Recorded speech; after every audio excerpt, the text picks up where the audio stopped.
I'm here with Wayne Holland. His dad owned the dealership, Moline dealership, that this tractor came to in '73, and they kept it and used it around there on the farm. I'm gonna have Wayne tell the story.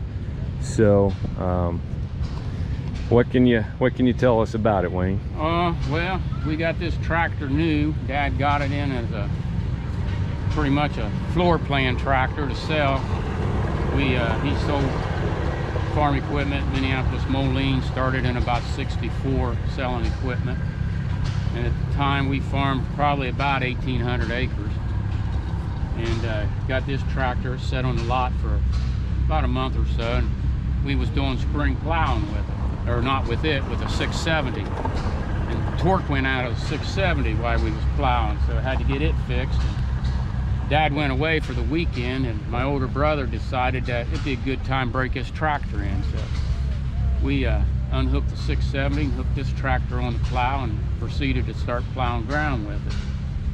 Dad came home on Monday, and he's a little fired up because he had a brand new tractor that we now had hours on it, and had field work. So we told him, well, it's a demo. Well, the demo ended up staying on the farm for about 73 to 23, 22, so it's what, 50 years old. And nice thing about it, tractor's never been sold, never been invoiced.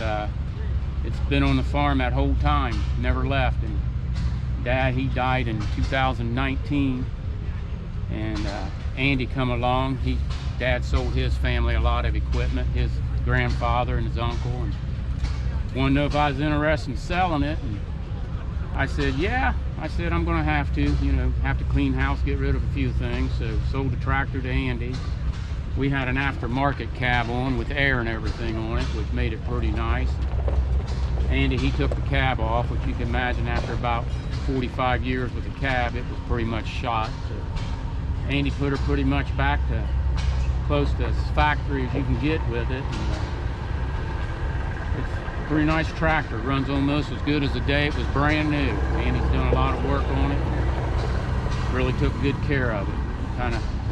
Kind of proud to be standing here talking to you about it. And he even calls me up and lets me drive it once in a while. So what year did you put the cab on it? How old was it when you put the cab on it?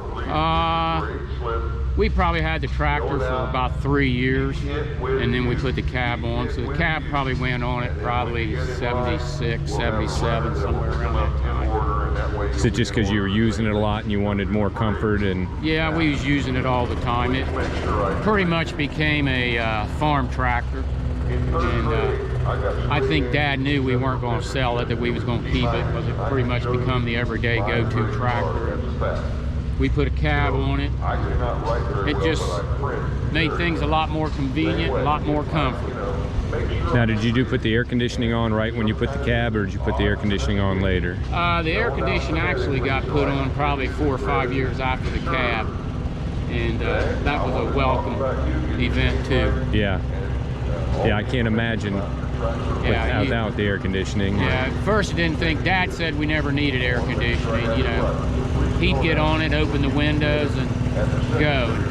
We all did that for the first couple of years, and then decided to put an air conditioning unit on it, hook it up, and made a world of difference. And after the first day of Dad driving it with an air conditioner on it, he come to the realization that, yeah, that air conditioning's pretty nice. Yeah. You had a big snow blower that you put on it too. Oh yeah. Use that in the winter. Yeah, we had an 8-foot snow blower we put on the back of it, and that was kind of a buy it and sell piece of equipment too. And funny thing about it, it never got sold either. I just sold it here about 2 years ago to a local farm equipment dealer. That it hung around the place for about 40 years. Everybody had long lanes, and they get blowed in the winter time, which back then you got a lot more snow than we seem to get now. So we not only would plow our drive, Dad's drive, my drive, we'd go around the block, which was about 10 miles around the road, and you'd plow everybody's drive around the road, and you might end up with $2 from one person, maybe a dozen cookies from somebody else. apple pie or peach pie from somebody. At the time I got back home, I didn't have to eat for a week or two. It was pretty nice. Yeah, yeah. But it would throw a lot of snow, so it kind of spoiled a lot of people. I mean, we get a big snow, nobody worried about blowing drives out, because they always said, that yellow tractor will come along pretty soon.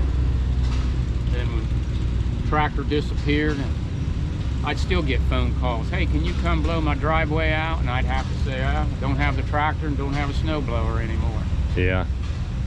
But you said one time your dad hit a Christmas tree with it that was under. Yeah. Mom was after him to get rid of the Christmas tree, so he finally got it out of the house. This is after all of us kids moved out. He throwed it out beside the shop, and we had pretty good snow. We had pretty good drifts everywhere, probably 3-4 foot drifts.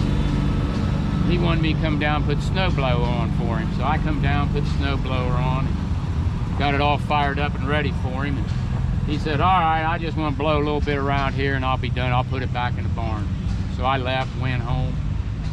About 45 minutes, an hour later, he calls me up, wanted to know if I'd come back down and help him out. And I said, yeah, I can come. What's wrong? Well, I found that Christmas tree your mom wanted me to get rid of. He laid it beside the shop, and in the course of blowing a snowdrift out, he sucked the Christmas tree up into the snow blower. He cleared out about the first 4 or 5 feet of it till he got to about the 6-inch stump. It sheared the pin on it, and then he had to call me up to come down and dig the rest of the Christmas tree out of the snow blower and put shear pins back in. That was one of the easiest jobs I had to do. Yeah. Now this had 20.8 34 rears on it when I got it, and I put it down to 18.4 34s just because the 20.8s were getting kind of worn and they were bigger and heavier than I wanted. And the fenders, I found a set of fenders and I painted those and put them on. The original fenders, the Wayne still had them back in a shed they had, but one of those was pretty tore up. I think you said it got stuck one time or something, and a chain got wrapped up and got that fender. Yeah, they've been moved around, and you know, Dad, he was always going to sell them and never did, and just like anything else, it just became a souvenir. Yeah. And they got in pretty rough shape.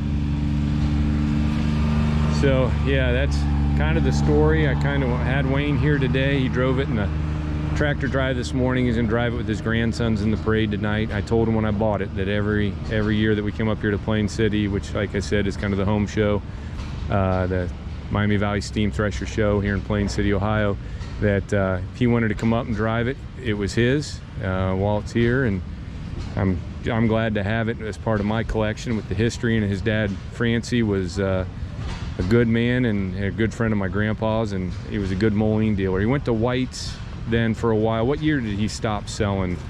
He started, like I said, he started in about 64, and then they went through the Minneapolis Moline Oliver consolidation into White, and it was probably the early 80s that he quit selling the farm equipment itself, because that's when they wanted to initiate a floor plan and had to keep so much stuff, wanted everybody to go computerized and all that. Dad wasn't set up for it. He decided he wasn't going to get set up for it. But he sold garden tractors and small stuff probably up into the late 80s before he decided to quit. And then he just pretty much got out of it completely. Yeah. Yep, so I got the 955 also from him. We can walk over to the 110. See the front of the tractor, you can tell it's a 73 because it's got the MM up there instead of the white. And they still had the original, the steps on it for the cab. This is one of the easiest tractors to get off and on. It's just comfortable and easy to get up off and on the tractor, and steering wheel tilts. Transmission's good. It runs like a top. Oh, it runs as good as the day we first started it. You've done a wonderful job fixing it all back up, Andy. Good tractor. But at the same time that I bought the 955, what I was interested in is they had Wayne had told me they had this 110 hydro lawn tractor, a 69, and Grandpa had a 112, and This thing was such a nice original. I left it, I buffed it and cleaned it up, but your dad never sold this one either, right? No, he never sold it either. Got it in to sell, and we went from push mowing the yard with a push mower to probably same story. Dad wasn't home one day, so we decided we was gonna mow the yard with this and just pretty much continue mowing the yard every week we had to with it. Yeah.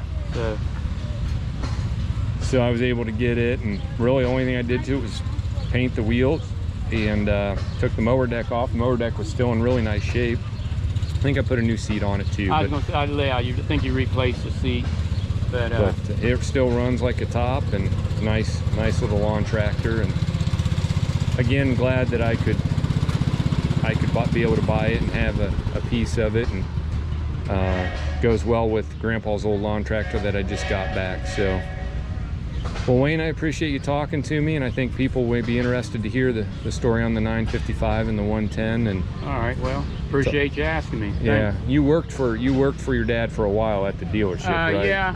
I had a brother. Him and I both worked in there. He was a mechanic, and I was kind of do anything and do everything. And I worked on it until the late.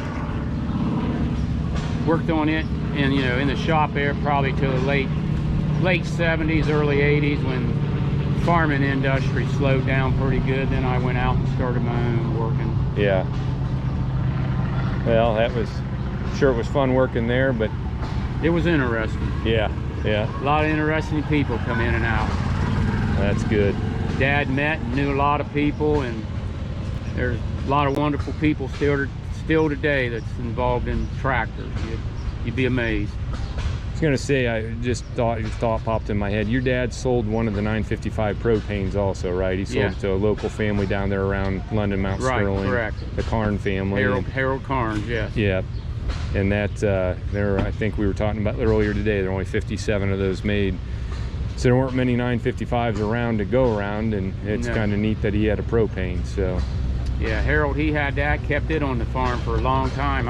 I think he kept it up till the time Harold died, and I think his kids ended up selling it. Yeah. Well, hopefully it's still around someplace, so. It was always in good shape. Harold always took good care of it. Yeah. All right, well, thanks, Wayne, and thanks for watching. All right.